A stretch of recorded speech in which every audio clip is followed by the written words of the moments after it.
In today's video, I'm going to teach you how to add Circular Barplot Oscillators Sentiment in TradingView Pro. Before we dive in, make sure you're logged into your TradingView Pro account and you have a chart open. Any market or time frame is fine for this.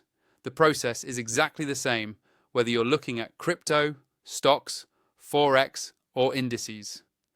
To get started, move your mouse to the top of the chart and look for the Indicators button. It's usually near the middle of the top toolbar. Go ahead and click on Indicators.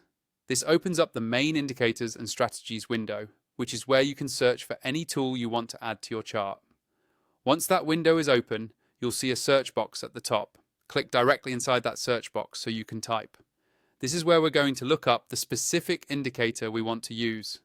Take your time here, because spelling matters when you're searching in TradingView. Now, in the search box, start typing Circular Barplot Oscillators Sentiment. As you type, TradingView will begin filtering the results in real time. Look through the list that appears underneath and find the indicator named Circular Barplot Oscillators Sentiment. When you see it, simply click on it once.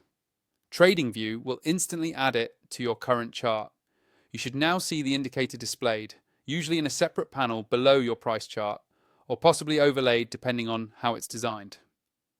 If it doesn't appear right away, make sure it's checked in your indicators list on the chart. You can also hover over its name on the chart and open its settings if you want to customize colors, line thickness, or any other visual options to match your personal style. As you start using the Circular Barplot Oscillators Sentiment tool, pay attention to how it reacts to price movements and overall market sentiment. It's often helpful to combine it with your existing strategy rather than relying on it alone. You can save this setup as part of your chart layout so the indicator loads automatically whenever you come back to this chart. Finally, if you're not on a paid plan yet and you want to unlock more features and a smoother experience, you can use my affiliate link in the description to sign up for TradingView Pro. That's the version I'm using in this tutorial, and it gives you more indicators per chart, more alerts, and overall better flexibility for your analysis. And that's all you need to do to add the Circular Barplot Oscillator Sentiment indicator inside TradingView Pro.